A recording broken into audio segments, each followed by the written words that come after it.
À l'image du candidat PS Christophe Clergeau, votant ici à Nantes, vous avez été plus de 57% à voter en Pays de la Loire au second tour des élections régionales le 13 décembre 2015.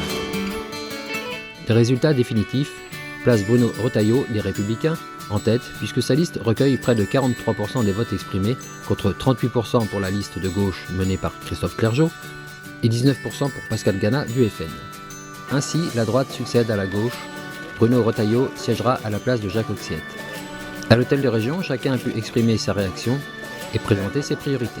Je me réjouis du fait que le Front National ne dirige demain aucune région. C'est uniquement la participation plus forte à droite qui nous empêche de gagner. Moi, je respecte scrupuleusement le suffrage universel. Donc je crois à la force de la gauche dans cette région, à la préparation de son avenir, à sa vie collective dans sa diversité. La gauche doit préparer l'avenir. Elle a la capacité à regagner cette région dans les années qui viennent. Donc je serai un opposant respectueux du suffrage universel, constructif, mais sans concession. Je l'ai dit aussi, une élection et une victoire, ça n'est pas un point d'arrivée, c'est un point de départ. Et les défis qui nous attendent, je rencontrerai le président Jacques Oxiette dès demain après-midi pour que la transmission des dossiers se fasse le plus rapidement possible. J'ai aucun doute avec lui que les choses se passeront bien. Les thèmes de campagne que j'avais retenus, et en les confrontant à la réalité, plus j'avançais dans la campagne, même après les attentats, plus je me disais que l'emploi, le chômage, les jeunes, les moins jeunes, les territoires abandonnés, le civisme, qu'est-ce qui fait qu'on est une communauté, qu'on est bien et heureux de vivre ensemble. Je trouvais que ces trois défis étaient importants et on a énormément travaillé, je peux vous assurer.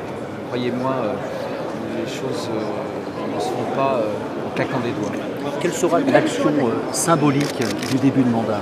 Vous verrez très vite.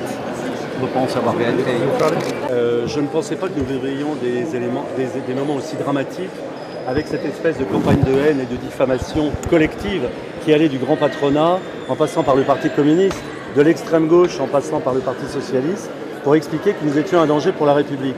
Cela a provoqué une forte mobilisation au second tour, donc une augmentation du taux de participation. Et malgré tout, dans la région, nous n'en avons pas pâti, très peu. Je constate que ce soit dans la Sarthe ou à l'échelle de la région, nous gagnons en voix partout, 6 000 voix dans la Sarthe. Mais évidemment, la participation fait que ça ne se traduit pas en pourcentage. Cependant, nous maintenons quand même nos 20, 21 apparemment % du premier tour, ce qui est, je crois, la seule région de France pour le Front National, me semble-t-il. Je ne connais pas les résultats de la Bretagne, peut-être est-ce de même, mais en tout cas, voilà, moi j'en suis très heureux.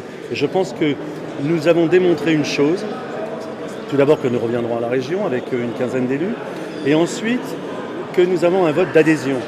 Parce que nous sommes au-delà de la protestation maintenant. Il est impossible de dire que nous ne sommes qu'un vote protestataire. Et puis je dirais une chose, la protestation de droite a autant de valeur que celle de gauche.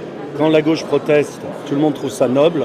Eh bien je trouve qu'il est grand temps de démontrer que quand des gens issus de toutes les couches de la société protestent et choisissent un programme, eh bien, leur vote est aussi noble que celui des autres. Une campagne électorale qui s'est déroulée dans des conditions épouvantables avec les attentats et puis aussi avec finalement de la part du Premier ministre un appel à voter républicain, ce qui est quand même assez curieux. Donc je pense qu'il y a là une situation assez nouvelle.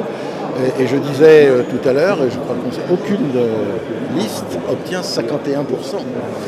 Or, dans une démocratie, la légitimité, c'est la majorité absolue, n'est-ce pas? Et donc, ça veut dire que ceux qui vont avoir la responsabilité de la gestion régionale doivent pouvoir prendre en compte cette nouvelle donne qui, je crois, impose une manière de gouverner différente. C'est la tristesse qui domine ce soir.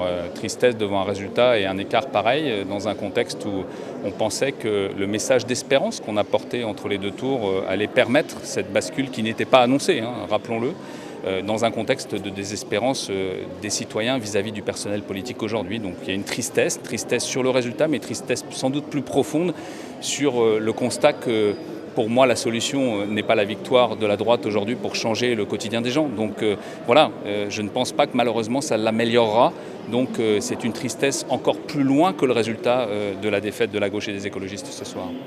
Les priorités, je pense que c'est de prendre conscience de ce qui se passe vraiment dans le pays. Cette région ne va pas changer parce qu'on va mettre des caméras dans les lycées ou attribuer des bourses au mérite ou encore apporter des solutions comme M. Retailleau les a développées pendant sa campagne électorale. D'abord, une vraie satisfaction. Je crois que c'est un moment de bonheur. On a énormément travaillé, on a rencontré beaucoup d'habitants des Pays de la Loire pendant cette campagne. Et évidemment, ce soir, on tient à remercier tous ceux qui ont porté leur choix sur la liste conduite par Bruno Retailleau. Je crois que c'est un vrai signe de confiance. Maintenant, il y a cette victoire ce soir, mais il y a tout ce qu'on va avoir à construire à partir de demain matin. D'abord la déception parce que la majorité sortante avait un excellent bilan et que ce n'est pas sur ce bilan qu'on a été élu. La campagne a été nationale avant tout. Les enjeux régionaux, les propositions que nous faisions ont quasiment pas été mises en débat et je pense que la plupart des électeurs et des électrices se sont prononcés par rapport à un contexte qui dépasse le cadre régional. Et puis de l'inquiétude aussi par rapport à ce qui sera mis en place par la suite. Le premier dossier, en tout cas celui qui est à mon avis prioritaire pour la région des Pays de la Loire, c'est de demander au Premier ministre l'évacuation de la ZAD de Notre-Dame-des-Landes. Écoutez, moi j'ai toujours mes bottes dans mon placard et il n'y a aucun souci, je les mettrai, j'irai sur place si jamais ça devait se faire.